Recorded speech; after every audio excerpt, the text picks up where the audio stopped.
Hola a todas y a todos.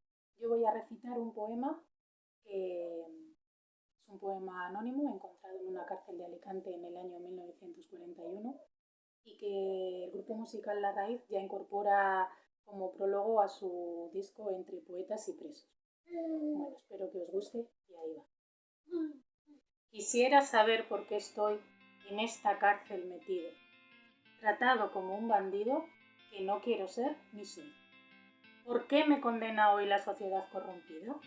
Si delito ha cometido el que no gozó jamás, el que goza más y más tendrá culpas más atroces, que son delitos los goces mientras lloran los demás. Paso la noche y el día pensando siempre en verte, y si aborrezco la vida, me causa pavor la muerte. Morir. ¿Debería de morir? No, jamás.